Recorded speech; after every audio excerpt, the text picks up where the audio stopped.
Good evening, everyone. I'm Neil Love from Research to Practice, and welcome back to Understanding the Current Paradigm and New Approaches in the Care of Patients with Cancer. This is the 8th of 11 meetings we're holding here at the ONS Congress. This is our 17th year joining the Congress. This evening we'll be focusing on pancreatic cancer. We have a great faculty this evening, Ms Caroline Coleman from the Massachusetts General Hospital in Boston, Ms. Amanda Wagner from the Ohio State University in Columbus, and Dr. Farshid Dayani from the UCI Chow Family Comprehensive Cancer Center at the University of California, Irvine in Orange, California, and Dr. Philip from the Wayne State University in Detroit.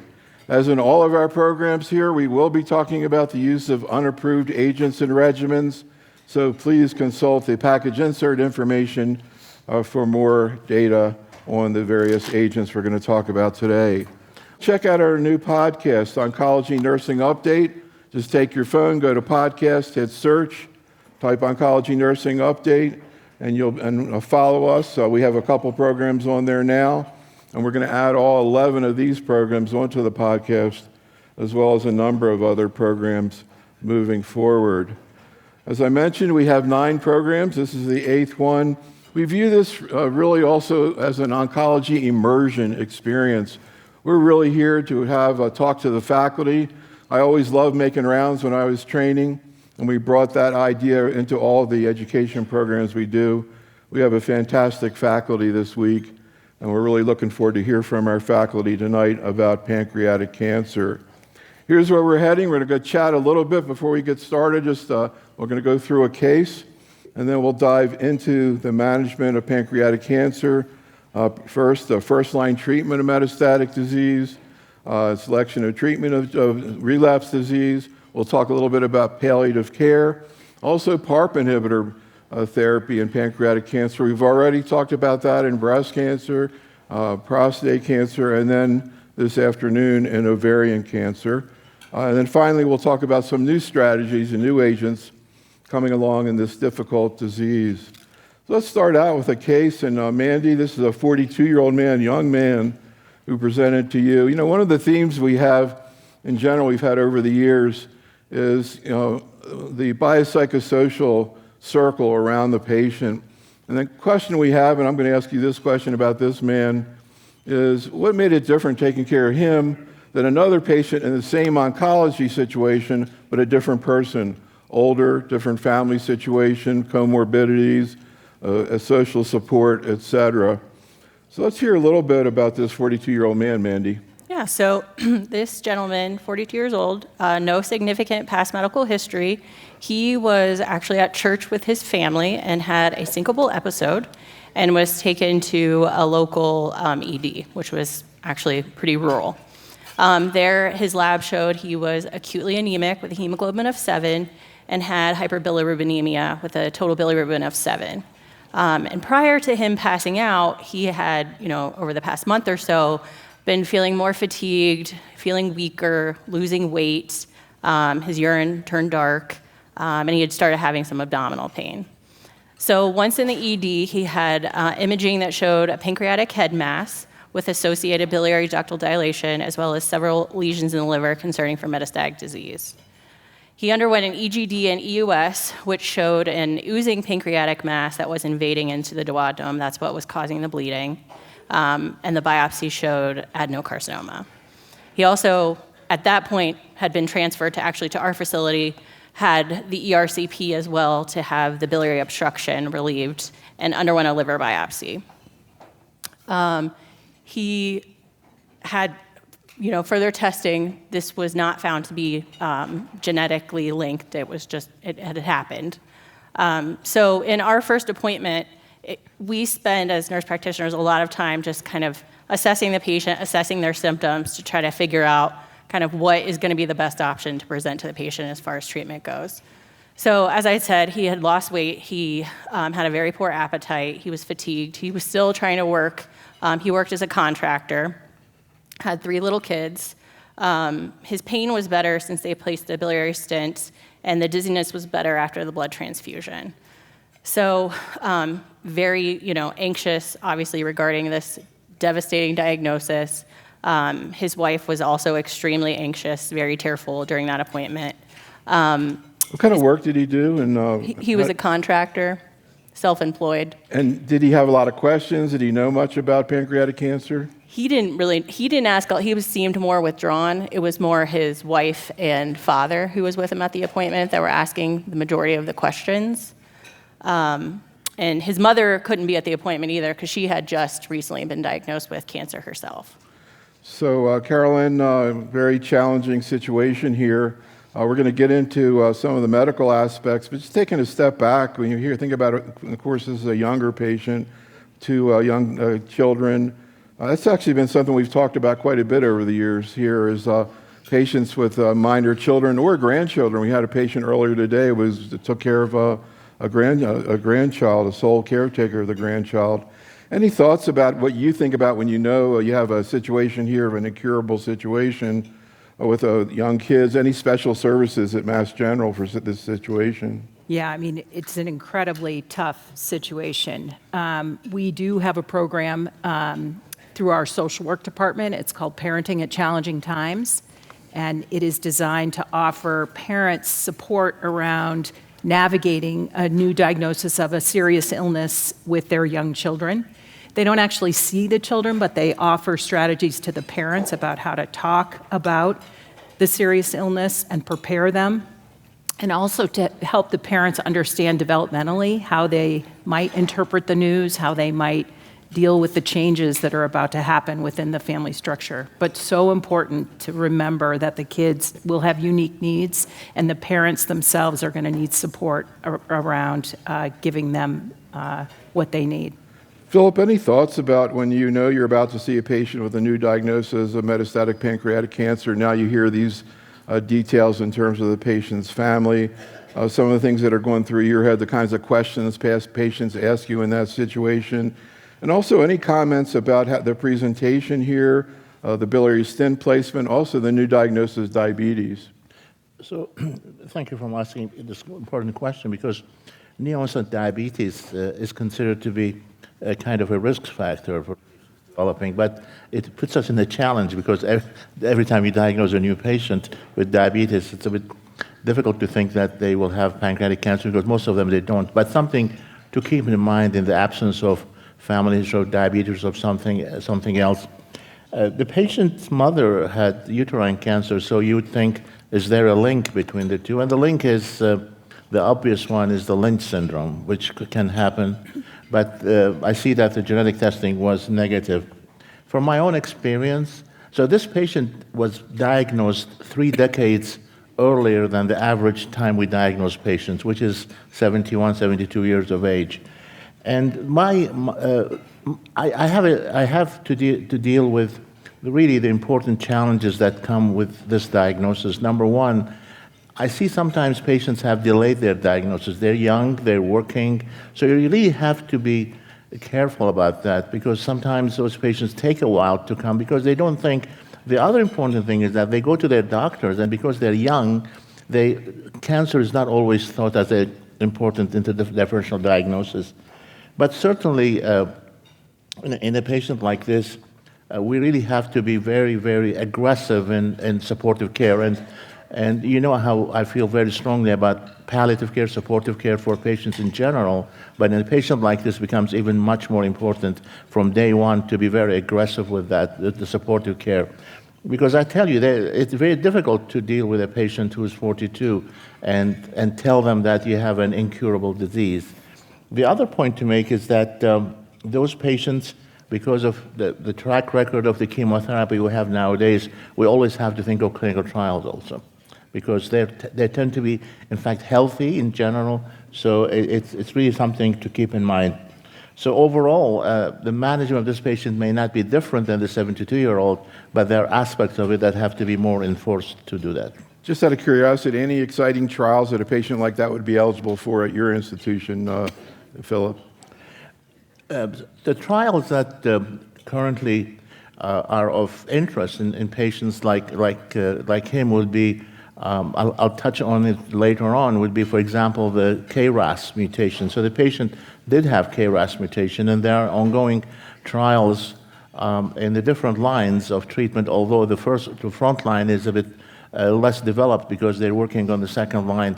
So that's something which in a KRAS mutated. And I would say that for the oncology nurses, you're the advocates of the patients, and one has to be aware of the existence of these possibilities because that will really be very helpful.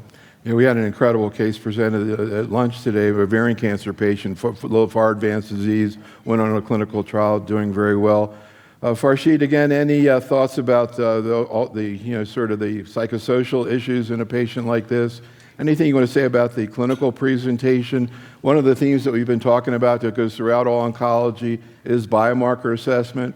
As you just heard Philip talk about, this patient had KRAS G12C. Farshid, how often do you see that? TP53 positive. We talked about that last night in CLL, for example. And low TMB microsatellite stable, kind of tying into what you were saying in terms of potential for Lynch syndrome, MSI-type tumors. Very, very uncommon, but we need to make sure we identify them because they're exquisitely sensitive to immune therapy checkpoint inhibitors. How often, Farshid, do you see MSI-high pancreatic cancer, incidentally? Less than 1% of the cases. This is a classic presentation in a very unusual patient because he's so young.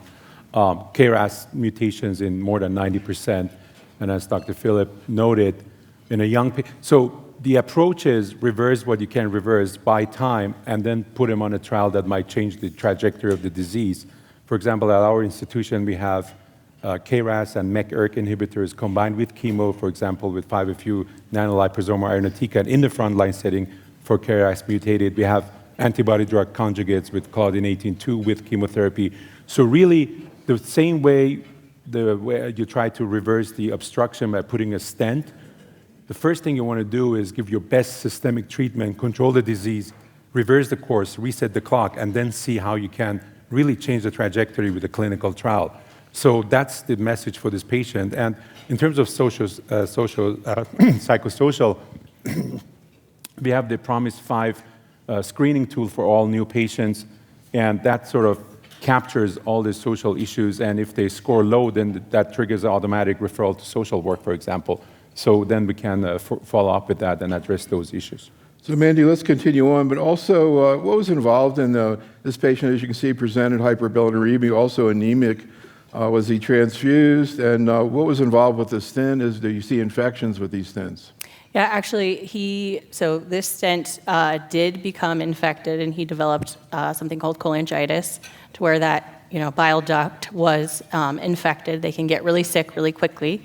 And at that point, he was actually, this happened recently, back home, 2 hours away. There was not a bed available at OSU, and they did not have any advanced endoscopist at his institution, so they ended up putting a percutaneous drain in, which then he was left with, for I think many weeks, at least 10 to 12 weeks, so that it can cannulate, and then was transferred to OSU. So unfortunately, in that situation, because of where he was living, he couldn't have the ERCP to have the stent removed. So I see he was started on Nalirafox. Can you explain what that is? We're going to go through what it is in the clinical research, but maybe just sort of a brief intro, how it's delivered and how he tolerated it. Yeah, so Nalirafox consists of it's a triplet drug cocktail, liposomal irinotecan, 5-fluorouracil, and oxaliplatin. So we generally reserve our more, what I would call, aggressive treatment options. So this triplet therapy for somebody with, less comorbidities, a good performance status, somebody that we think can handle it, because they can have significant side effects, nausea, vomiting, diarrhea, neuropathy or numbness and tingling. So because he was so young and healthy, he was started on it, did well. He only had mild kind of side effects as far as the GI symptoms went, as far as some diarrhea and nausea that were well managed with antiemetics and antidiarrheals. He did, though, develop, as everyone does who gets oxaliplatin, neuropathy in his hands and feet, and being a contractor, he really needed good use of his hands and feet to prevent, power tool injuries. So after, I think it was probably 4 months of therapy, we did discontinue oxaliplatin. So he's continued to work? Yeah, because once he started treatment, we saw a significant improvement in his symptoms. So his energy got a lot better, his pain improved, he started gaining weight back, and felt more like himself again. Can you talk a little bit more? Obviously, it's a tremendous shock to him and his family about sort of what's happened over the ensuing months. What kind of questions they've been asking you? So I think initially it was just coping with that massive diagnosis of you have, a terminal diagnosis and what this kind of means for me and my family, and just kind of grasping at that and absorbing it. And then as he's felt better, we've been able to kind of, provide those supportive services through our psychosocial oncology to kind of help cope with everything. How old are the children, and did he and his wife ask any questions about what to say to them, or do they know what's going on? So not at that initial appointment. I think they've been talking to the kids now. I know they're under 10. I don't know their exact ages, though, but they're young. Caroline, again, any thoughts about what you've heard up to now, and what do you see in terms of patients in all situations trying to cope with this type of diagnosis? One thing we hear a little bit about is kind of a reorientation of goals, focusing more on short-term goals. What are some of the typical ways you see people react to this? Yeah, I mean, it's shocking news for these patients, and the conversations you have initially, it's more than one conversation about prognosis and timing, because we always tell patients we're terrible predictors. I think it's important for patients to know they have a disease that's treatable, but probably not curable. But not curable.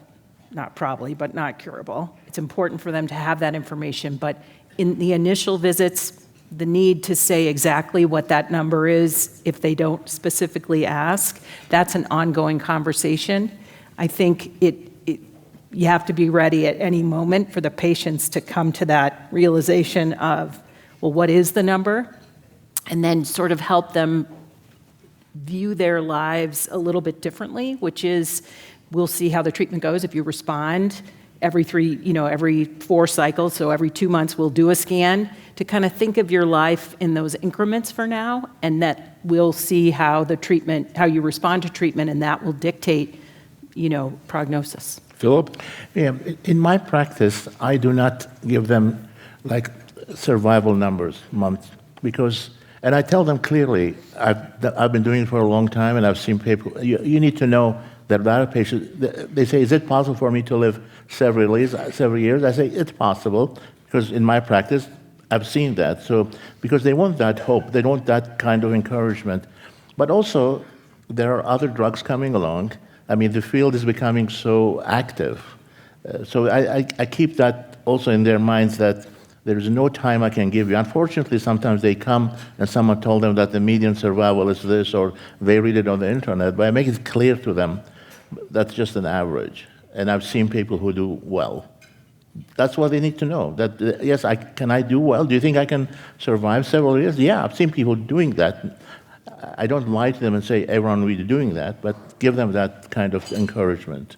Yeah, and that's a realistic issue, the possibility of new drugs coming along. Again, we had a case just presented at lunch. A patient ran out of options, ended up being treated with TDXD because it was HER2-positive ovarian cancer, and went into a great remission, in remission right now. That was not available like a year ago. So that hope does always exist. And we'll talk a little bit more as we go along today about another thing we've talked about a lot over the years here, which is what we call the bond that heals. And the idea that regardless of what kind of anti-tumor strategy you have, the patient's going to value the relationship they have with you. And we often value the relationship we have with them. All right, Amanda, let's hear a little bit about pancreatic cancer with that as background.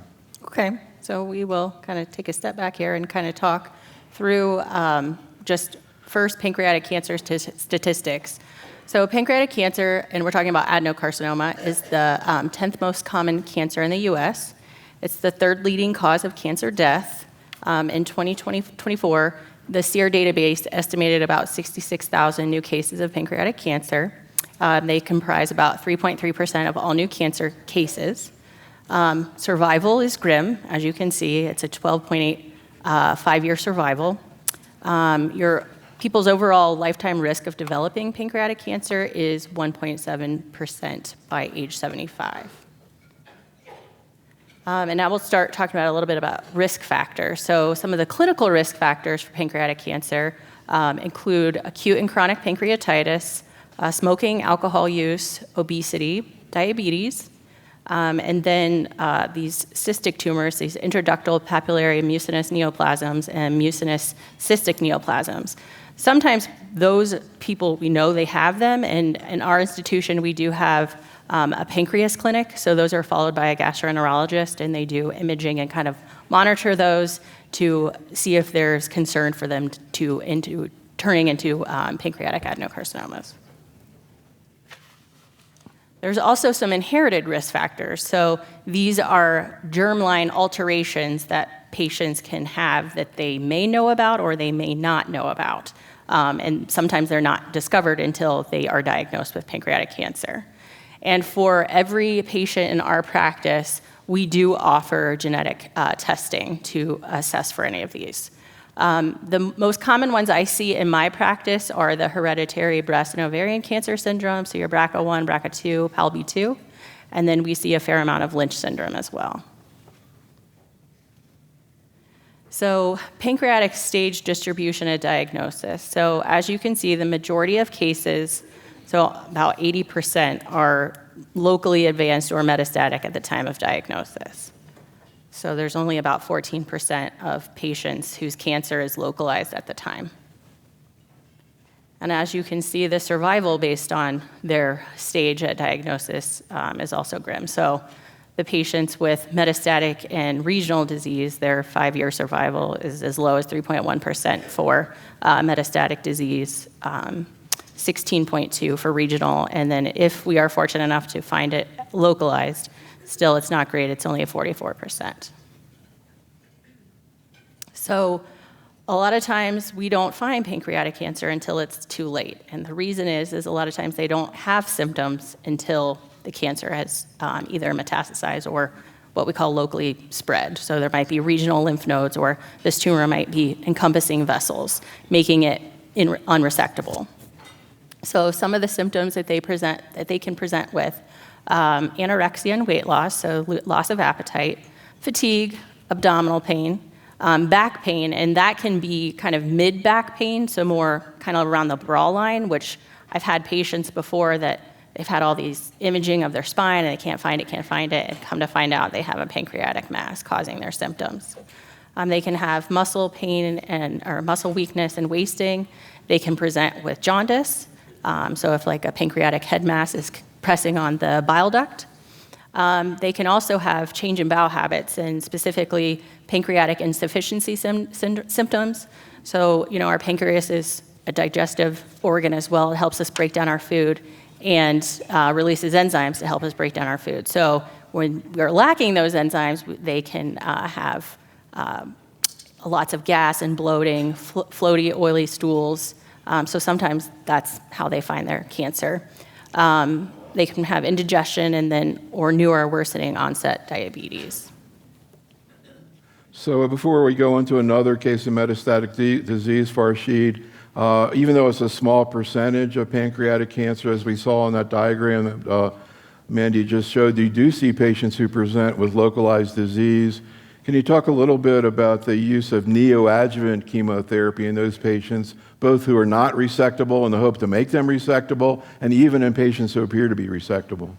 So the first thing we have to understand, it's early metastatic disease in the majority of the patients. We've been doing surgery for 40 years, and we cured the minority of them with surgery alone. So there's early metastatic disease, and we're getting better and better at determining early dissemination. So that's where the concept of neoadjuvant systemic therapy comes, because you don't give the chemo to remove the primary tumor because the surgeon cuts it out. They get it all the time, right? So you give the chemo to kill the micrometastatic disease before it exponentially grows. And I think in 80+% of the cases, by the time they're diagnosed, as we heard, they're probably metastatic already, maybe micrometastatic disease. So that's where the concept of pre-surgical or neoadjuvant comes, because from the data, from the adjuvant trial data we know, there's a subset of patients where adjuvant chemotherapy cures them compared to surgery alone. Again, the tumor is out, so the chemo only killed whatever already had spread.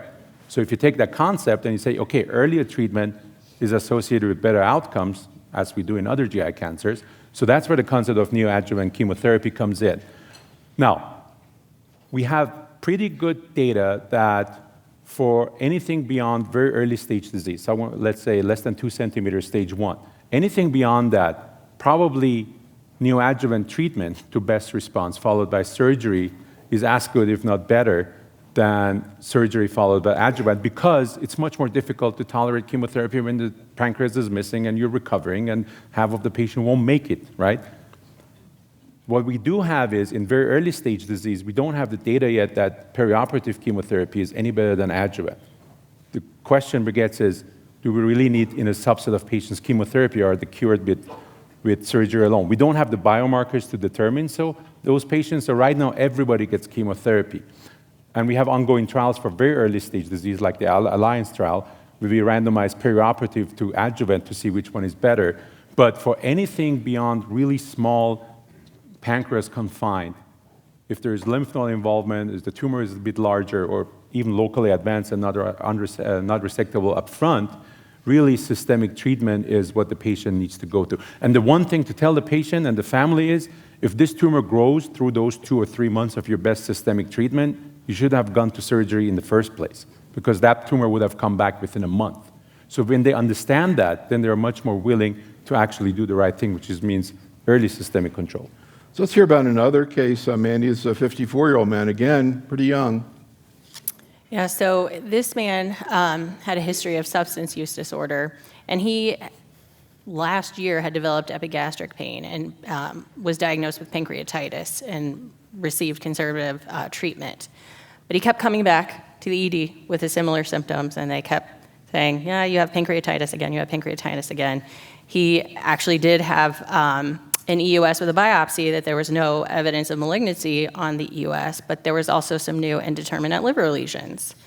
So 2 months later, came back, still having the same pain, and those liver lesions got a lot bigger, and he had, as well as the pancreas, looked a little bit more suspicious actually for a tumor. And he underwent a biopsy of both the pancreatic mass and the liver lesion and was diagnosed with metastatic pancreatic adenocarcinoma. His NGS did show an indeterminate variant in DPYD, which we weren't really sure was going to mean anything at initial, looking at his, reviewing his sequencing. His germline testing was also negative. He, at his first appointment, was very symptomatic from his cancer. He had worked as a barber but wasn't able to work anymore. He had uncontrolled abdominal pain. Fortunately, through his hospitalizations and his history of substance use disorder, he was discharged with follow-up with, we have a harm reduction clinic, so they follow patients with a history of substance use disorder to treat their pain. So was started on buprenorphine and morphine for the pain. And fortunately, they were doing a good job at managing his pain. He had a lot of constipation issues as well. Psychological symptoms, he was very depressed regarding his diagnosis. Like I said, he was married, he worked as a barber, but he had been sober and clean for over 20 years. So without drug substance abuse, this is a history in the past. History in the past. What was the substance he used? Cocaine. So we started him on first-line treatment with Nalirafox. And after a couple of doses of treatment, developed mucositis and neutropenia and diarrhea, which we were like, let's look more into this DPD. So he was noted actually to have DPD gene mutation, which can be associated with poor tolerance to 5-FU. So now we're able to find this activity score, and his was kind of lower. So we were able to dose reduce his 5-FU by 20% with resolution in his symptoms. And within 3 months of chemo, his symptoms related to the cancer have gotten a lot better. He's eating, he's gaining weight, he's been more active. They just went on a trip to New Orleans, and he was able to do anything and everything they wanted to do. And he's doing great right now. I want to hear a little bit more about him and his circle of family circle and friends. But Philip, can you explain a little bit more about what DPD gene mutation is and how it affects the use of 5-FU? So basically, simply put, the DPD mutations, so DPD is an enzyme. And when we give a drug, 5-FU is one of the drugs. We need the DPD to break down the drug, not let it stay in the body longer. So we don't want to get overdosage of the drug in a given patient individual where their enzyme activity is deficient, basically, is not working well. So if that happens, just think of it like they get an overdose of the 5-FU or any of the related drugs. For example, capecitabine is another one. So it comes to the same thing. In some countries in the world, like France and the United Kingdom, it's now mandatory not to start any 5-FU treatment without doing DYPD. And at least in France, it was prompted by a VIP dying of the complications. It can be very, very severe, and patients can die, especially if patients don't get supported early, very early, like with the diarrhea and mucositis and all that. Now, in my practice, we changed in our hospital last year that we do it routinely. There were challenges, and I have to warn you about the challenges because sometimes it's an insurance issue. Now, that's not the discussion today, but I'm just giving you that headline to follow up on. The other thing we do is UGT1A1, which is the one that does the same thing, the same principle for the irinotecan or liposomal irinotecan, as you know. So these two things we do ahead of time. And in fact, our nurses now, they check on it before they give the treatment because it's become part of our workflow. It requires some arrangement to do that, but we do that. And in this patient, something which comes up when we're seeing those young patients is that we have to be prepared when the family come to you after 3-4 months and say, what about my children? What do I do with my children? How do you counsel them? And because they are at risk of pancreatic cancer or any other cancer, that becomes also something to keep in mind. I also want to add something else. When we see in oncology, obviously, especially in pancreatic cancer, you have someone with liver metastases. Our mindset is chemotherapy, experimental treatment, etc. But down the road, if you give someone a treatment like, let's say, nalirifox, and they respond very well, because we're getting better treatments, we also have to think of what we do, for example, in patients who have 1 or 2 lesions in the liver. Those patients you can either ablate, resect, or give radiation. So which really brings me back to the point that patients have to be really under a multidisciplinary treatment.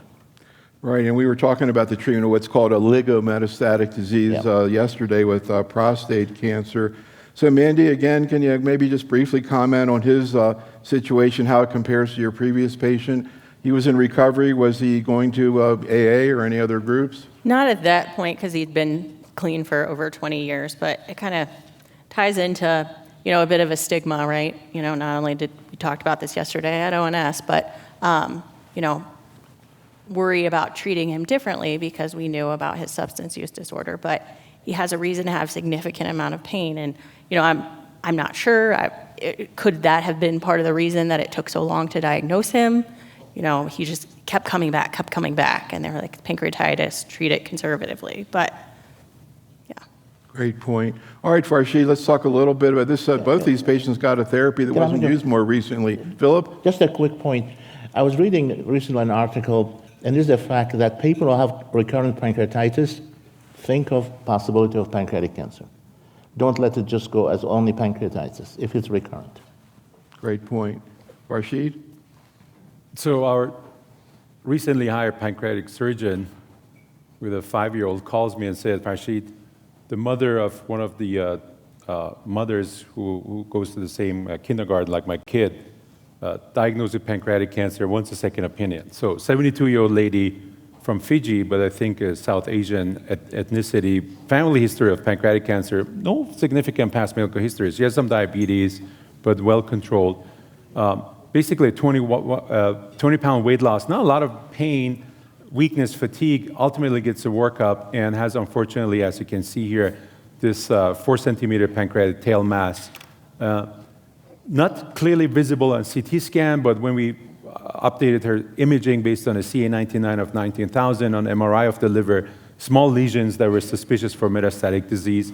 As we would do for diagnosis, we do endoscopic ultrasound and fine needle aspiration or biopsy of the mass. Unfortunately, shows mildly differentiated adenocarcinoma. A CA-99 of 19,000 basically means the patient has stage 4 disease, even though the patient doesn't want to know it the involved daughters don't want to know it, the son-in-law doesn't want to know it, the husband doesn't want to know it. Nobody wants to know it, but it's there. Preserved performance status, as I said, she has some comorbidities, but they're well controlled. And obviously, she wants to be super aggressive because, believe it or not, she wants to go to surgery. So that's where we started with.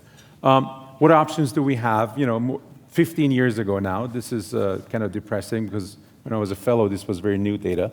The Prodige out of France trial showed for the first time that it can improve survival meaningfully over palliative gemcitabine alone with the FOLFIRINOX regimen. Now, it's important to see, FOLFIRINOX back then was highly fit, young patients with no major comorbidities, great organ function, who received oxalic at 85 every 2 weeks, irinotecan at 180, full dose, and then they got a 5-FU bolus with leucovorin at 400, and then a 46-hour continuous infusion of 5-FU. So really full dose, FOLFOX or FOLFIRI, what you want, and then you add the third drug as well. Obviously, clear improvement in overall survival, progression-free survival. That became the de facto standard of care for really fit young patients. The problem is the majority of those are not young patients, as Dr. Phillips said, median age of onset is the late 60s, early 70s. So very, very quickly, based on single-arm data from a very big cancer center, people started to adopt a modified FOLFIRINOX. It was never actually shown to be non-inferior to the FOLFIRINOX regimen in a clinical trial. But as you see, irinotecan was dropped. I mean, there is different variations of that, but the most common one is irinotecan is dropped from 180 to 150. The 5-FU bolus is omitted, so that's what you end up with, the modified FOLFIRINOX. That's sort of de facto what people use when they want to give aggressive regimens. So that's one of the options. Again, never a phase 3 non-inferiority trial to show that it's actually different than or the same as the FOLFIRINOX regimen. The majority of our patients were not candidates for that. So a couple years later, 2013, we had the IMPACT trial coming, Dr. Van Hoff out of Scottsdale, that showed a regimen of gemcitabine, nab-paclitaxel, 3 weeks on, 1 week off, compared to the standard, again, palliative gemcitabine. Now, this was a much more inclusive study, performance status KPS 70 or more, sort of ECOG 1, 2 to 0. No age limit. 40% of the patients were actually 65 years or older. Adequate organ function, prior chemoradiation was allowed. Again, this is from a time where we might have given more liberally radiation in the adjuvant settings. So older patients, less good performance status. And this trial showed also that the combination regimen improved overall survival over gemcitabine, and progression-free survival also improved. So now you have two regimens, Gem-Nab versus Gem, and FOLFIRINOX, full-dose FOLFIRINOX versus Gem. Both trials had the comparator of single-agent gemcitabine with a median survival of 6 months. That became our de facto standard of care in saying if they're fit, we give FOLFIRINOX, but we don't give FOLFIRINOX, we give modified FOLFIRINOX. And if they're not fit, we're going to give Gem-Nab, but after a month or two, we're going to switch the regimen of Gem-Nab from 3 weeks on, 1 week off to maybe every other week or 2 on, 1 off because they can't take it. So that brings us to NALIRIFOX. So naloliposomal irinotecan is not irinotecan. As the same way a Trojan horse is not a soldier. Within the Trojan horse, you have the soldiers, but they get in easily, and then they unleash havoc. So that's what happened. Irinotecan, the topoisomerase inhibitor, was encapsulated in a lipid bilayer. This lipid bilayer secures and protects the molecule while it's in the bloodstream. So it doesn't get degraded as soon as you give it IV, and only a fraction of it gets to the tumor. So you have much more intact molecule being delivered into the tumor with a longer half-life. And what happens is in the pancreatic microstroma, the macrophages and the phagocytes, they eat up these liposomes, they degrade them, and that's where you release the irinotecan. That's the Trojan horse. Now suddenly the soldiers come out. So you deliver more drug at a higher concentration to where the tumor cells are. So the enhanced stability, penetration, and retention, in theory, should improve the efficacy of naloliposomal irinotecan over naked, what we call irinotecan. So the proof is in the pudding, right? So that was the NAPOLI 3 trial. The NAPOLI 3 trial was not drawn out of the hat. There was actually an extensive phase 1/2 trial to establish the most efficacious and tolerable combination of nanoliposomal irinotecan, oxalic, and 5-FU. We were fortunate at UC Irvine to be part of all of those. So the NALIRIFOX regimen, as you can see here, uses liposomal irinotecan at 50 mg per square, oxaliplatin, not at 85, at 60, leucovorin at 400. You don't have a bolus, and you give your 46-hour infusion of 2,400 of 5-FU every 2 weeks. And that was compared for the first time and only time in a phase 3 superiority trial in first line against a doublet chemotherapy, gemcitabine, nab-paclitaxel. It was a superiority trial, global, multi-center, academic, and community sites. As you see, there was no age limit. 50% were 65 years or older. 1 in 14 were actually 75 years or older. So this trial improved overall survival for the first and only time against an active doublet regimen with a hazard ratio of 0.83. What you see below is the progression-free survival. And that brings us to the question in 2025. We don't talk about median survival. We talk about the probability of being alive and without progression at 6, 12, and 18 months, because I guarantee you in 6 months I'm going to have molecules and trials that I don't have today. And they might change the outcome. So that's why I put in the table on the right side. If you look at the NALIRIFOX group, almost half of them were still alive at 1 year. That's your median survival with the other regimens that your standard of care so far. And 1 in 4 were still alive at 18 months. And without progression, almost 1 in 3, 27% were without progression. So that buys you time to come up with the next trial. 42-year-old guy. He needs to go on a clinical trial. So the longer he's in remission with preserved organ function, the higher the probability to change the trajectory of his disease. So when we say, oh, there was never a comparison of FOLFIRINOX versus NALIRIFOX, I say there was never a modified FOLFIRINOX against FOLFIRINOX in the first place. But absence of data is not absence of evidence. Where the trials were actually FOLFIRINOX was combined to GemNab. This is some of the data that we pulled in a paper we just published in the journal Pancreas with one of my talented internal medicine residents. So there are actually prospective trials that compared modified FOLFIRINOX to GemNab. And look at those. Both of them are negative. In a locally advanced setting, at the left side, the JCOG 1407, there was no difference between modified FOLFIRINOX and GemNab. And in the JCOG 1611 that was presented at ESMO as an abstract, the paper is not out, it was a randomized phase 2/3, 3-arm trial. NAB-PAC actually had a median of 17 months versus modified FOLFIRINOX 14 months. I'm not good at math, but I can't do that much. So if FOLFIRINOX is better as single-agent GEM, and NAB-PAC is better than GEM,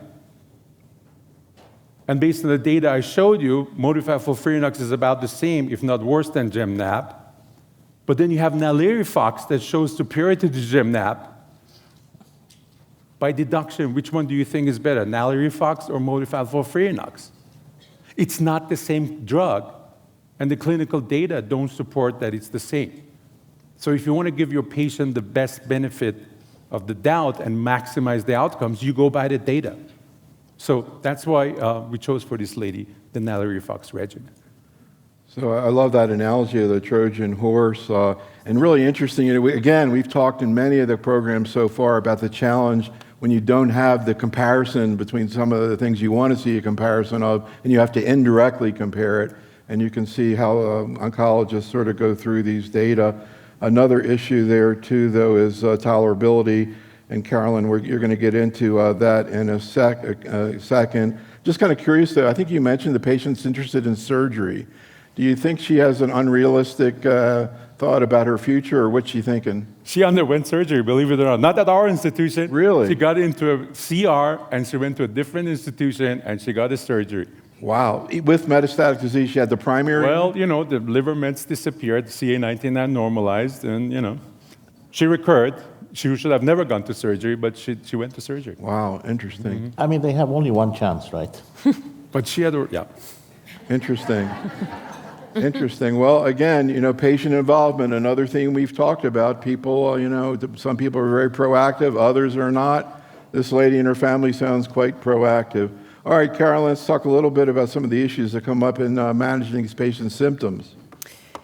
Yeah, so I think also I'm going to touch on a little bit about how we sort of pick a regimen for patients, what's the algorithm, and I think we'll touch on some institutional differences in approaches to what our choices are for first and second line therapies. So I'm going to start by presenting a case of an 81-year-old lady who was presented with newly diagnosed diabetes, diarrhea, some unintentional weight loss of about 30 pounds, went on to develop abdominal pain, which prompted a CAT scan. It demonstrated a pancreatic mass in the head and multiple liver lesions. She had very high tumor markers, and she also had biliary obstruction, as evidenced by her elevated alkaline phosphatase and her T-bili of 2.3. She underwent an EUS, found out, biopsy, confirms that she has adenocarcinoma. We, at our institution, we also do baseline DPD and UGT1A testing, and she was a normal metabolizer of 5-FU and an intermediate metabolizer of UGT1A. So when we talk about this patient, some other things to consider, she was a very fit lady. Her past medical history was pretty unimpressive. She walks a couple miles a day. She does yoga. She's very active in her church. She was a retired music teacher. She has a husband who has Parkinson's disease, and part of her drive for her fitness is to be available to him because she cares for him. He is a chronically ill guy who gets intermittently hospitalized for falls at home. She is his primary caregiver. She has 3 adult children and a lot of grandchildren, good social supports there. So our thought for her is, what do we pick for this lady? She's extremely fit, very motivated. She wants to be around to care for her husband. We considered the options of FOLFIRINOX as a first line versus NALIRIFOX versus gemcitabine, nab-paclitaxel. We actually chose FOLFIRINOX for this patient. Again, our institutional bias is that we think of them as equivalent. There have been studies that suggested they are, in terms of their profession, that there was really no difference with FOLFIRINOX, and that the toxicity was fairly similar. The cost is quite different. The liposomal irinotecan is quite expensive. So we did start her on FOLFIRINOX. She, let me just go back to her original. We did start her on FOLFIRINOX, and she actually tolerated pretty well. We dose-reduced her irinotecan to begin with because she was a UGT1A intermediate metabolizer, so we gave her 150. We gave her 85 of oxali. We dropped the bolus and gave her of 5-FU and gave her the 1,200 per day, per meter square per day of the continuous infusion 5-FU times 2 days. She generally tolerated that pretty well. She did need additional adjustments in the oxaliplatin. We dropped it to 65 and the irinotecan. She had an initial response with a lowered CA19-9 and CEA. Her major side effects were, fatigue. She had diarrhea, suffered from pancreatic insufficiency. She had some weight loss and anorexia. We worked really hard to manage her symptoms with GI, working with stent replacements and social work, as well as palliative care for pain. So the side effects that we encounter with these regimens, she actually went on to progress, unfortunately, and a second-line therapy for her was gemcitabine nab-paclitaxel. To start with, the most common side effects we see with NALIRIFOX or FOLFIRINOX are the lowered blood cell counts. In our institution, we give growth factor on day of disconnect. That's actually becoming harder to get approved by insurance, but we still continue to do it. Nausea and vomiting, obviously, are issues with this chemotherapy, and we pre-medicate patients pretty aggressively, and then we send them home with a very detailed description of how to use nausea medicines at home. Diarrhea is a big concern, particularly related to the irinotecan, and we give them aggressive management instructions for use of Imodium. We use second-line Lomotil, and in extreme cases, we add deodorized tincture of opium, DTO. Neuropathy is a huge problem with this regimen. People get the acute cold-induced neuropathy, so lots of instruction about avoiding cold exposure in the days that follow therapy. This can transition into a chronic neuropathy where patients have pretty significant numbness in their fingers and feet. This can really limit their function, so we're taking detailed histories every time, remembering that our goal with the therapy is palliative and we don't want to leave people unable to function optimally. Less common side effects we can see are arterial vasospasm from the 5FU. That can be managed when you consult your cardiology colleagues. In rare cases, we can see really severe diarrhea, and that requires dose reductions in the irinotecan and really close monitoring of fluid and electrolyte status. We can see allergic reactions, particularly to oxaliplatin, and those can be managed when you consult your allergy colleagues. It's rare, but we can see severe side effects with these regimens that can lead to death, and it's important to tell patients that that is a risk of the chemotherapy. This just summarizes in the Protease for Cohort 11 trials what the common side effects were and what we just discussed. Again, how do they compare? Well, if you compare FOLFIRINOX or NALIRIFOX to gem-nab-paclitaxel, you'll see there's more neutropenia when you give more drugs in chemotherapy. There's slightly more febrile neutropenia with FOLFIRINOX. We give growth factors, so that's less of an issue. The diarrhea is more common, fatigue more common, and interestingly, you can see pretty moderate neuropathy also in the gem-nab-paclitaxel. So that's a summary of some of the side effects we see in the NAPOLI-3 trial. So again, the major side effects the major concepts in managing these side effects. It's really good patient teaching, really, and a lot of anticipatory guidance, being sure you give patients explicit instructions about how to use the medicines in their toolbox. We write out schedules for them so they know what to take and when, and we give them specific instructions about when to call. And it's really important that if they experience a side effect they didn't expect or they don't know how to manage, that they contact us. No symptom, or if they're worrying at home, we want them to let us in. So when they're aggressively managed, patients, even 81 years old, can tolerate these regimens. So in summary, the FOLFIRINOX/NALIRIFOX, it is the most effective active regimen in these patients, and we use it in fit patients, but fit can have a lot of definitions. And then we use the gem-nab-paclitaxel in our less fit patients. But we utilize dose adjustments with palliative intent in mind. And this is just another summary of the side effects management and sort of the elements that are very important. So, there's probably no wrong answer. There are three potential combinations that are used up front. It's the art of oncology and talking to the patient about which one's going to be used. You can go to practice guidelines and see that all three have evidence that it's positive. We like to do surveys of experts and say, what are you doing? Just to inform oncologists. We are seeing more use of NALIRIFOX as a relatively recent regimen. But again, very important point you make, this is palliative therapy, so there's really maybe no real right or wrong answer there, what's best for any individual patient.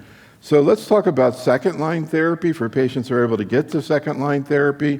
And Farshid, we talked about a situation where a patient gets gemcitabine nab-paclitaxel. As Caroline was saying, not uncommon for that to be used in older patients, poor performance status, with the thought that it may be better tolerated, although you do see neutropenia there as well.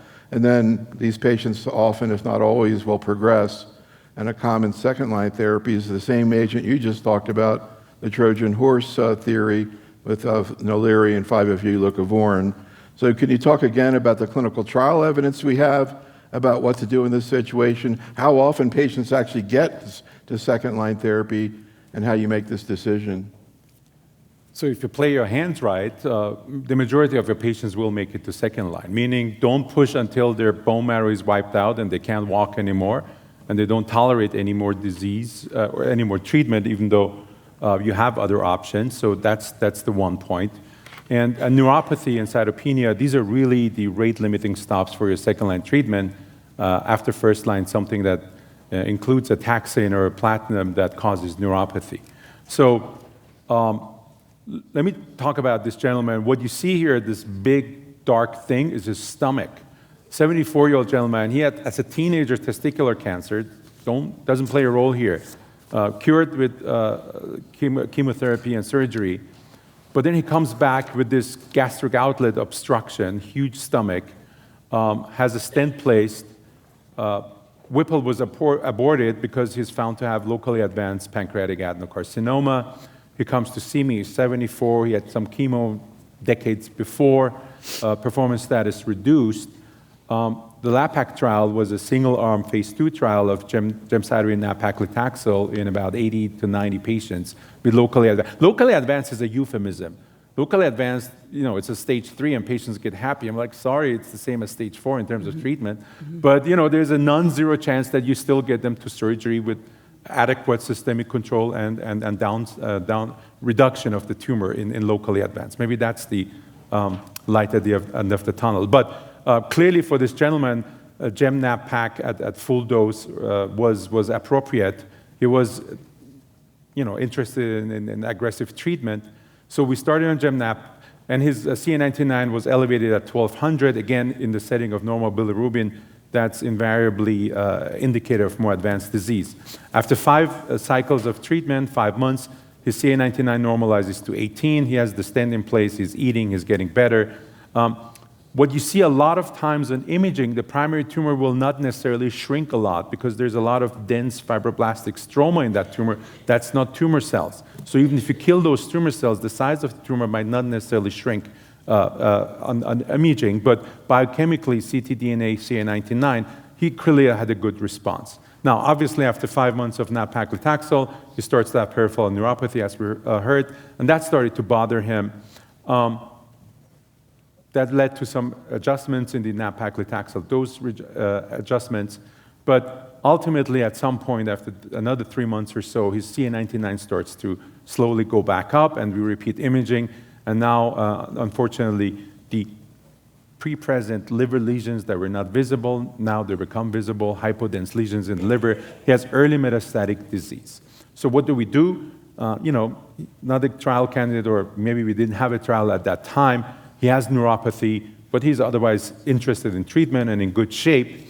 So that's where we discussed nanoliposomal irinotecan with 5-FU-leucovorin or the Naliri regimen. Why did we do that? Somehow I was fortunate enough to be part of that trial at my previous institution as well in 2012, 2013. So the Napoli-1 trial, if I'm not mistaken, is maybe the only randomized phase 3 prospective global trial that used the doublet versus an active comparator in second line or post-GEM progression in metastatic advanced pancreatic adenocarcinoma. Patients with advanced disease, more than 400, who had prior GEM-based therapy. Now, this could be in the adjuvant setting and they progressed within 6 months. They were de facto stage 4, or they were diagnosed with stage 4, received GEM-based, GEM combo, and a subset of them actually had gem-nab-paclitaxel in that trial. Normal bilirubin, albumin greater than 3, performance status KPS 70 or higher, randomized to Naliri regimen, nanoliposomal irinotecan, 5-FU-leucovorin, or 5-FU-leucovorin. So active comparator arm. 1-to-1, with the overall survival as primary endpoint. Importantly, the nanoliposomal dosing in this regimen is 70 mg per square. Remember, NALIRIFOX is 50 mg per square because it's a triplet. So here was 70. And as you can see, early separation of overall survival, separation of progression-free survival.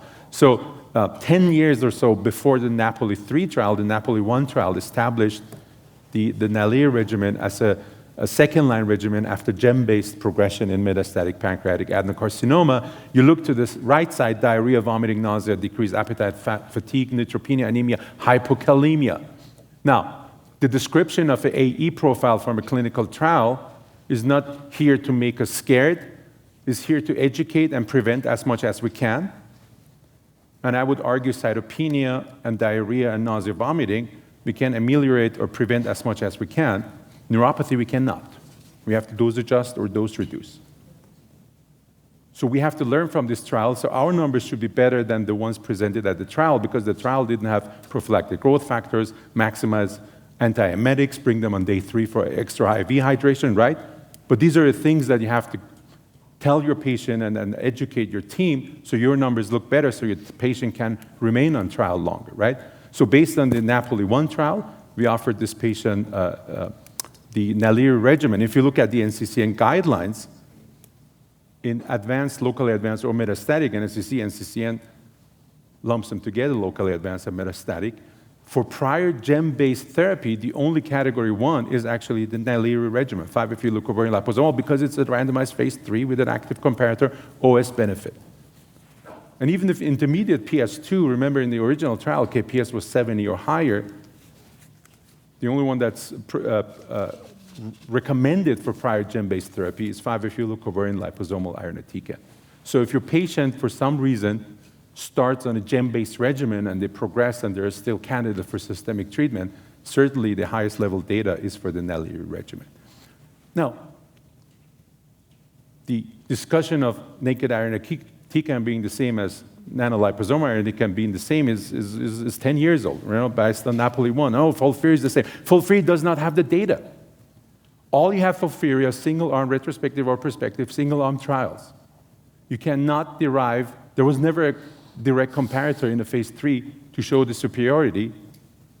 And worse than that, the nanoliposomal formulation is actually different pharmacodynamics and kinetics than naked irinotecan. But if you look here, it's 8% median survival, 6.6. In the Napoli 1, you had about 10 months survival. But these are all single-arm phase 2 studies. Yeah, if you don't have anything else, you can give it. But if you want to be data-driven, then you want to go by level 1 randomized phase 3 data. How about FOLFIRINOX as second line? So gem-nab, gem combo, they progress. Again, never been a randomized phase 3 trial with an active comparator. This is a relatively small phase 3 trial out of Korea, 80 patients that was modified FOLFIRINOX was randomized to S1, which we don't have in the US. A numerically higher response, disease control, but you could argue it's 3 drugs versus 1 drug. Has nothing to do necessarily with the FOLFIRINOX. Obviously, you have a higher toxicities in that setting. So the sequence, if prior fluoropyrimidine to gem-based, means do we have data for gem-nab in second line? Again, we don't have randomized gem-nab data in second line. There's clearly some activity, 15%, 10 months in single arm.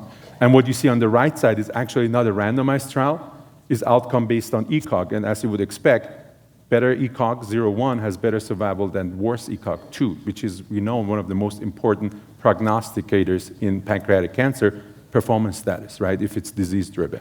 So if you don't have anything else, sure, you can use them.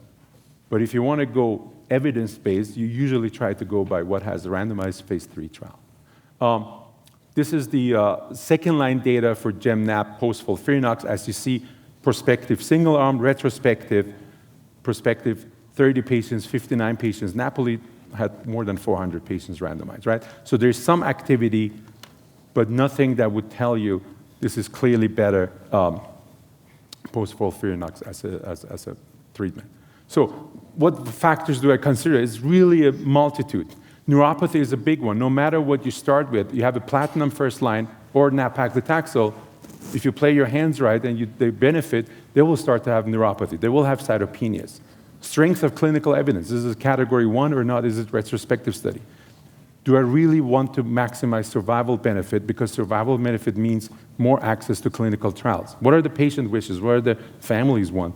Performance status, constipation, with neuropathy, if you have tumor-derived pain and you're on opioids, you even have got more constipation than if you go to another platinum of nab-paclitaxel, and then obviously other factors. So it's really tailored to the patient, but really on the foundation of level of evidence that you have.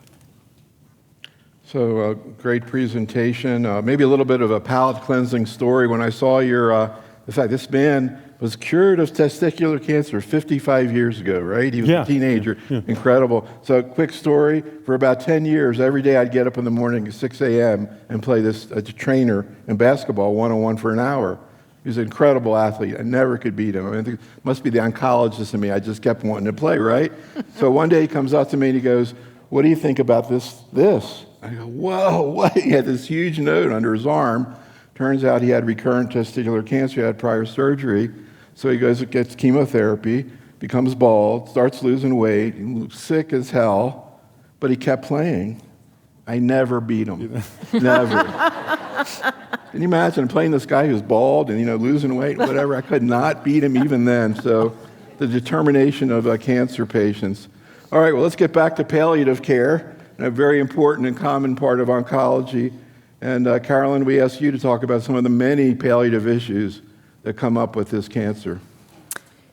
So the care of a patient with metastatic pancreatic cancer, it is a team sport.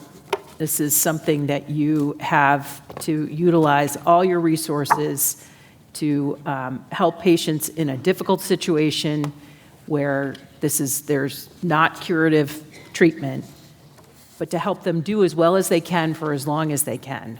So I'm going to start presenting a case of a 69-year-old man who was newly diagnosed with metastatic pancreas cancer. This guy is married, has 2 adult children. He's retired as a high school English teacher. He lives in New Hampshire, which is north of Boston. He has a big piece of land, and he enjoys being outdoors and gardening. He has chickens and dogs. He loves to cook and entertain. The shock of the news of his pancreatic cancer was devastating. He had just retired. They were ready to make a life, enjoying their leisure.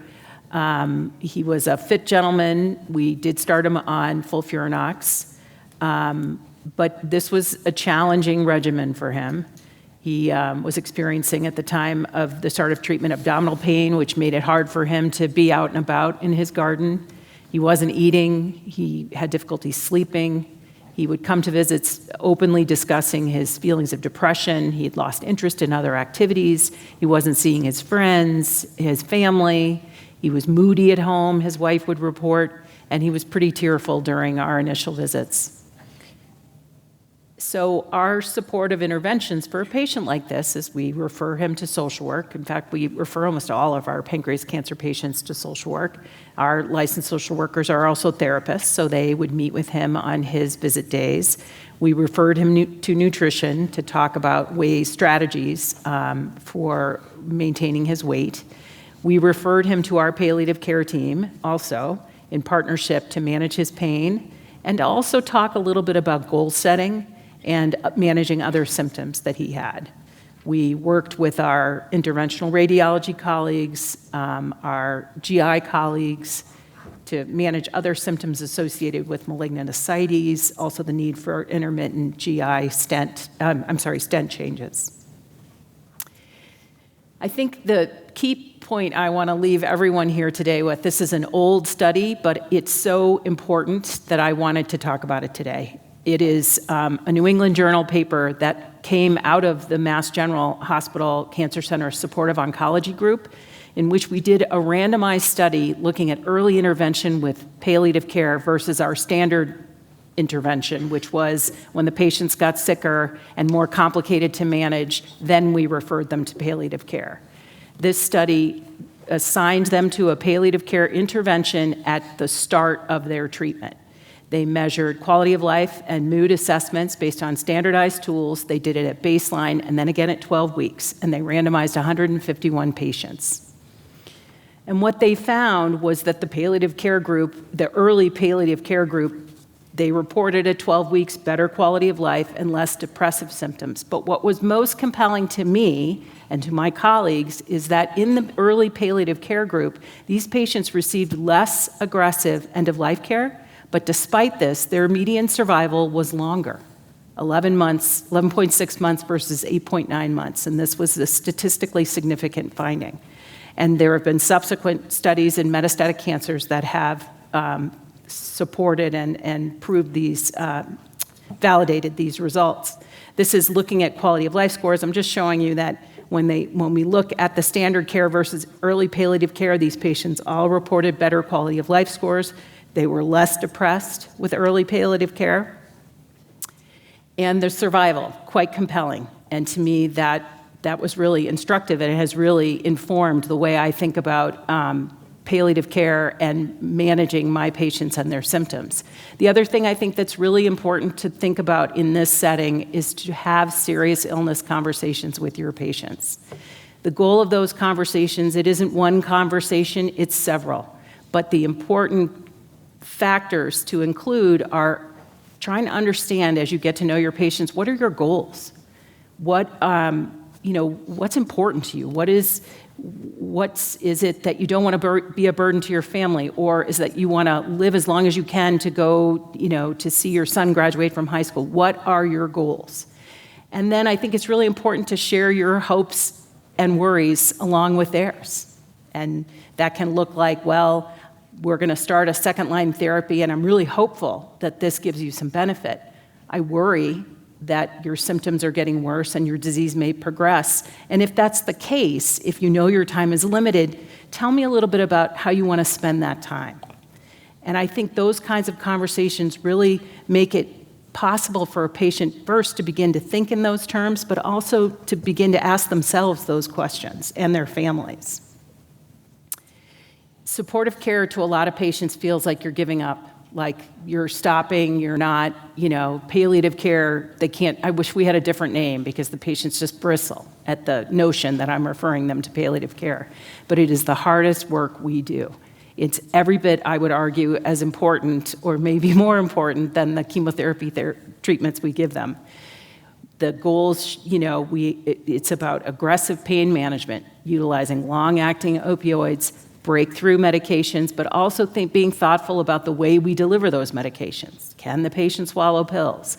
Do they have a system where they can remember to take those pills? Should we be thinking about patches for those patients? Should we be thinking about pain procedures? Are they candidates for blocks and those kinds of things? We need to work really closely with our GI and IR colleagues. We need to be thinking about things like common symptom problems like delayed gastric emptying, that's very common in metastatic pancreas cancer. Weight loss is a huge issue for patients. They just are so frustrated by it. And so trying to work with our nutrition colleagues, but also just encouraging small, frequent, calorie-dense meals and snacks, trying to utilize supplements if they tolerate them, and also pancreatic insufficiency, which for many patients, it's like one of those medicines when I prescribe enzymes that makes a huge difference for patients. Patients are like, oh my God, I no longer have diarrhea and gas and my stomach isn't bloated. And so remembering to utilize all of those tools in the toolbox. So this patient had an initial, it helped that he responded to FOLFIRINOX, and that helped him feel better. He was really grateful for the social work visits.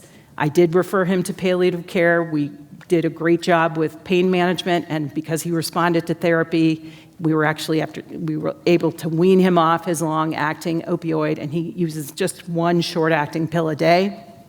I added pancreatic enzymes. It allowed him to be able to eat, have some interest in food, which was so important to him. And I started citalopram, which was also quite helpful. Over the weeks that I saw him, it was quite evident that he was much more engaged, stopped crying during the visits. The wife reported that he was just significantly, his quality of life was just much better. So again, supportive care with or without chemotherapy, it's the hardest work we do. It's a team sport. Use your colleagues. And earlier the better. because we can help not only make their suffering less, but we can also help them live longer. So actually, we had a lung cancer program this morning. Your colleague Liz Kruger was here. Yep. We were talking about, that's one of my favorite studies in oncology. It is, Jennifer yeah. Temmel did, looking at palliative care. And I know Philip was sitting there thinking, you don't call it palliative care at your place, you call it supportive care. So I like that idea as well. All right, let's go on and talk a little bit about PARP inhibitors. Again, we've already talked about this a number of times. This is another cancer. We're saying this patient has a BRCA2 germline mutation. Philip, what do we know about PARP inhibitors in pancreatic cancer? So I'm going to start with this patient. And again, there's a nursing meeting, so you work with patients. You're always looking at things sometimes we as doctors may not be focusing on. So let me go through this patient's history. She's a 66-year-old female. She's Italian ancestry. And the reason I mention Italian ancestry, because she also has BRCA2 mutation, which we know is more common in individuals from an Ashkenazi Jewish heritage. She works as a residency training program coordinator, so she's very active, and she wants to continue working, and that was one of the major things that she has. She had a goal in terms of when you talk about the goals and what they want to do, even with a disease that they have, and I'll come to the stage of the disease. But the important point is that in 1999 and 2018, she had DCIS of the left breast. And after the second occurrence, they checked her for BRCA2 mutation. At that point, she had two sisters with breast cancer and a father with prostate cancer. So these all can be caused by BRCA2 gene mutation. So she underwent bilateral mastectomy and oophorectomy. So she tried to be proactive by preventing development of cancer there. But unfortunately, in 2025, with abdominal pain and weight loss, she had a pancreatic mass with liver metastases, and that was proven to be an adenocarcinoma. So in a patient like this with stage 4 disease, the goals of the treatment were clear that we want her to have control of the symptoms, but also prolonged life. I will add that in this patient who didn't have that many metastases in the liver, the other goal is to see whether she will be one of the few patients we can even address the issue of the liver. But the problem is with like ablation, but then again, we still have a large tumor there, which is encasing the artery that cannot be resected. So this patient who had the BRCA2 mutation, the choice was to give her or the standard of care is to give her a platinum-based treatment, and that would be either nalirifox, FOLFIRINOX, or even gemcitabine and cisplatin. And then what do we do after that? So if you look at the point I made initially earlier on in the session is that with time we're seeing new treatments, and you can see here that in 1997 we had one drug, but if you look at the last 10, 15 years, we're having more activity. Some of the drugs we're talking about here are biomarker driven, so they have only a few percentage of people who can benefit from it. But again, it's an important development for the treatment of pancreatic cancer. Now, the major message I want to put here to you is that, and again, based on my experience with the patients who come to me as a tertiary referral, still a number of patients come to us who are diagnosed, staged, and start the treatment, but the molecular profiling of the tumor and also the germline testing is not done. So this is now a very essential part, in my opinion, of the initial management, and you are part of the team, so you should be aware of it. The tumor profiling, the tissue that you get from the biopsy, unfortunately, sometimes we don't have enough to do that. There's plasma ctDNA, which also looks at the next-generation sequencing. And then you have germline testing for either blood or saliva, mostly blood. So what's the benefit of doing the molecular profiling? We talked about clinical trials. That's something which is very important. But then again, fine-tuning the initial treatment is very important sometimes in those patients. Even if you have someone, for example, who has locally advanced disease, you're choosing between a platinum-based treatment or none.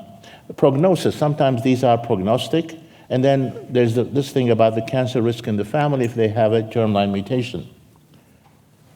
So PARP inhibitors, I'm sure you heard a lot about it this morning, and basically it's an oral treatment that you well know, And the whole idea of the PARP treatment is that you're exploiting a kind of a deficiency of repair in the cell, in the cancer cell, and that deficiency of repair is because of the BRCA gene mutation, and the protein that helps the DNA to be repaired if it's damaged. It helps to repair it. But if it's not there, then it's relying on another protein called PARP to play the role. And if you can hit the PARP in a patient that has BRCA2 mutation, then you can kill the cell. And we call that kind of synthetic lethality. So that's really the whole idea about it. Now you have to remember the BRCA mutation also predisposes patients to have cancer because the gene mutations that develop over the years are not repaired well. But then you're using that mechanism now, coming back to that mechanism, which is not a good mechanism for the patient to start off with. Now we're exploiting it to kill the cancer cells. So it's a bit of a smart idea. So this study, POLO trial, was an international phase 3 trial. It took a lot of effort to put 154 patients on it, and it was olaparib, the oral pill, versus placebo. And in this study, they showed that patients who got the olaparib, and I'm going to explain to you now exactly how that happened. So patients had at least 4 months of what we call platinum-based treatment. So it could be at the time it was FOLFIRINOX mostly. And after 4 months, if they're not progressing, everything is controlled or improving, then you put them on a pill called olaparib, and the other arm of the trial was placebo. So you have to immediately think about what you heard up to this point from these medications, the FOLFIRINOX or the nalirifox, etc. Patients develop side effects which build over time. So in this group of patients who have BRCA2 mutation, you can immediately think that there might be an advantage of now going on a pill, giving them a break from the chemotherapy, because the side effects will be less than the chemotherapy and doesn't involve coming to the hospital every 2 weeks and getting a port. This trial was positive, and therefore the FDA approved the drug. It is available now for use. It delayed the progression of the disease or the worsening of the disease. So it looked at this. I just put here the major side effects, the ones that you should be aware of, as nurses taking care of the patients: fatigue, anemia, and the side effects that were treatment-related were in a quarter of the patients, and less than 10% of the patients had to have the drug discontinued because of side effects. Again, comparison to placebo. So it's certainly something that really helps the patients to be on it for a while, be away from chemotherapy, and also help to control the disease to stay longer. So based on this, and not only the BRCA2 mutation, in fact, if you can make a more general statement, because there are other germline mutations that can happen in patients. At this point in time, the recommendation by the authorities or organizations that to do germline testing for any patient who is diagnosed with pancreatic cancer. So this could be a stage 1 patient, or it could be a stage 4 patient.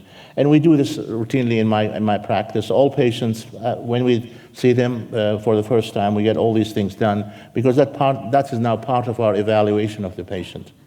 I think this is probably the last slide I have, yeah. So yeah, and then germline testing also with implications to the family.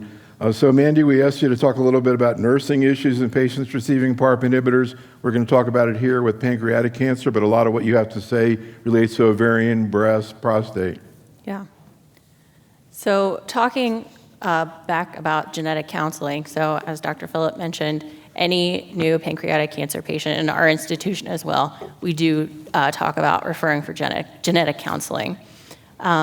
So this can be very overwhelming for patients because, they want to know, is my insurance going to pay for it?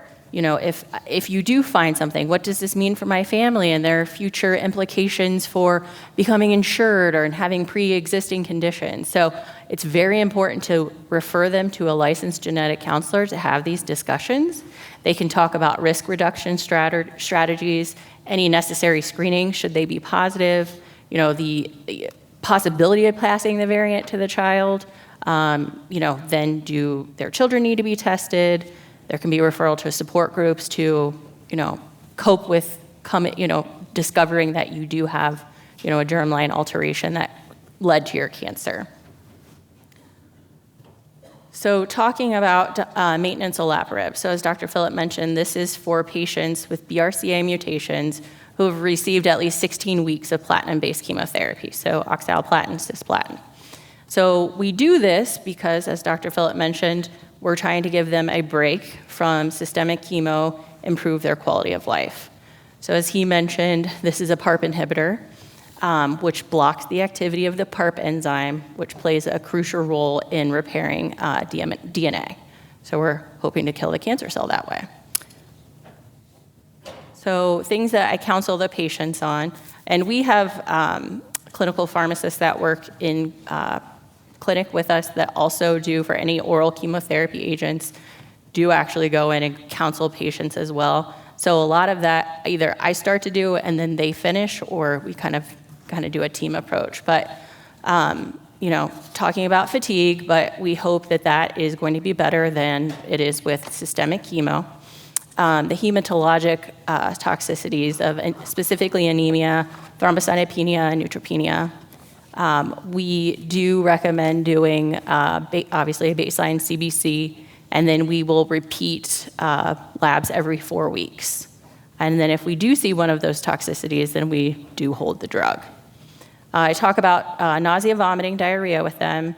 You don't have to take the medication on an empty stomach or with food, but actually taking it with food may help prevent the nausea and vomiting. I've had some patients that they've just taken, an antiemetic 30 minutes prior to taking the drug, and that's relieved the nausea and vomiting. Some patients have had URI symptoms of just kind of cough, congestion, decreased appetite, mucositis, headache. More serious complications to look out for, although rare, would be symptoms of blood clots or pneumonitis. So I really stress, the importance of calling me if you have any new cough or worsening shortness of breath, any new swelling, so that we can get you in for an evaluation. Ensure that the patient has antiemetics and antidiarrheals. Obviously verify their pregnancy status before starting the drug. And then we already kind of chatted about the CBC. So we're going to move on now, and to finish out, we need a little hope infusion here. We're talking about some tough numbers tonight. There's a great case, and if you check out the slide set that Mandy wrote up for you to check out, of a patient who actually got olaparib.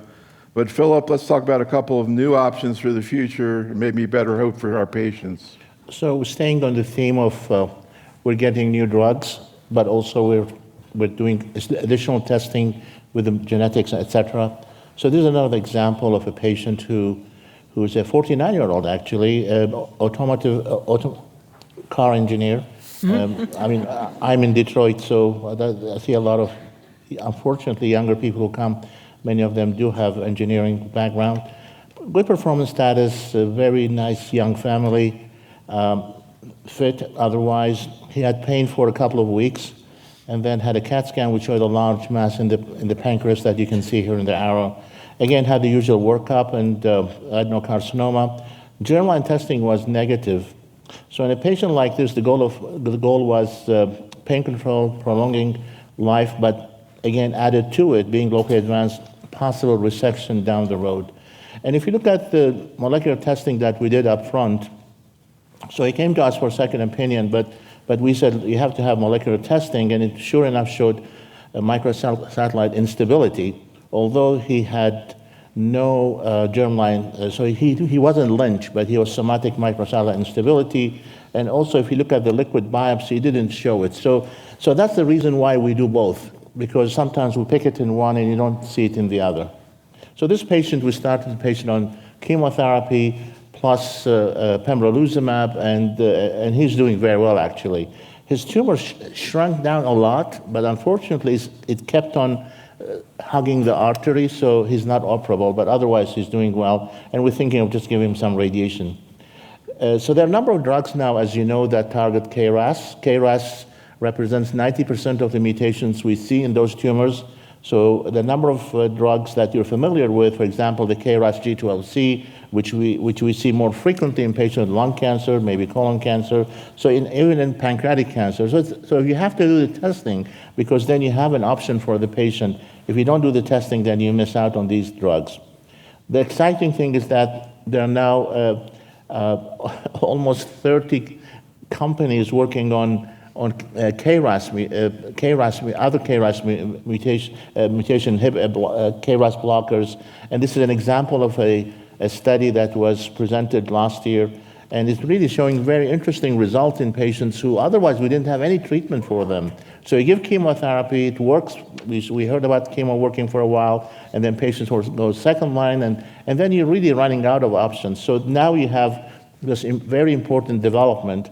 And in fact, these drugs may even go to frontline.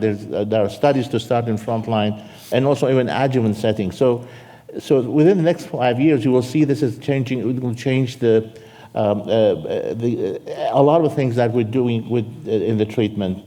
This is just a very minor example of there are a number of drugs, different ways of doing it. This is not something which is in any way exhaustive, because this is from an article published a few years ago. The other thing is that the 10% of the patients who have no KRAS mutation, we call it KRAS wild type, so you have 90% with KRAS mutation, 10% do not have KRAS mutation. Now these patients also have some interesting mutations that can be targetable. So I treated a patient for over a year with an FGFR fusion inhibitor, like we use in biliary cancer, and the patient did very well. He had KRAS wild type. So you have to do these things to really figure out what you can do.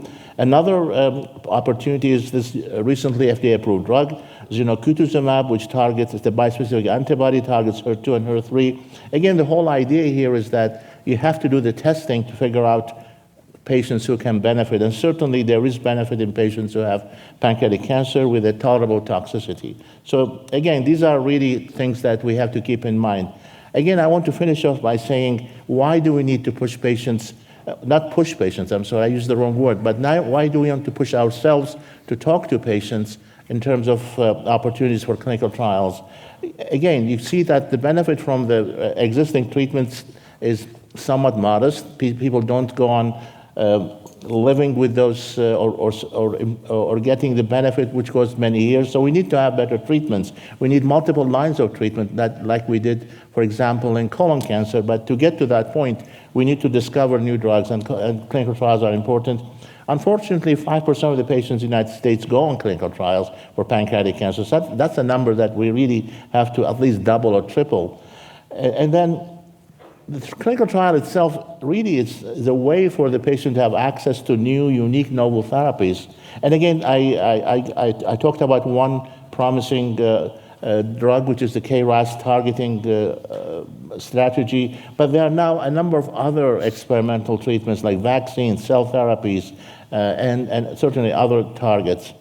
What are the challenges that we need to think about? Patient factors. Patients have to be aware and understand clinical trials. They don't, because they come, they're stunned by the diagnosis, they're really very upset that they have that. It's not a time that they can think of a clinical trial unless someone really helps them and gives them guidance, because many of them will think it's experimental treatment, placebo, etc., side effects, cost of it. These things have to be explained to the patient so that they understand a clinical trial, what the value of it is. A lot of times the doctors are busy, they don't have time to talk about clinical trials, and that's something which, as I said, we have to push ourselves to do these things. And also we have to spend time to educate the patients on clinical trials. And that's a big role for our nursing colleagues, because you have all that ability to talk to patients and be part of the team to really achieve those goals. There's always the logistical issue of sometimes patients have a long distance to go to really go into a clinical trial. They live 2-3 hours away. Rural patients, again, the cancer centers are trying to really overcome that kind of limitation. And sometimes the patients do not get the molecular testing, which is really a prerequisite for going on a clinical trial. So multidisciplinary supportive care, yeah, I'm a very strong supporter of it. I think it really helps patients to tolerate the treatment, and also helps patients, in my opinion, to live longer. So it's really very important, and it comes in multiple different ways that we can do that. So thanks so much, Philip. I don't know if I ever told you, zenocutuzumab is my favorite name of a drug. It's got kind of a little bit of a flair. Tomorrow morning, 6 a.m., we're going to talk about checkpoint inhibitors, immunotherapy. Come on back in this same room. Thanks so much to the faculty. Great job.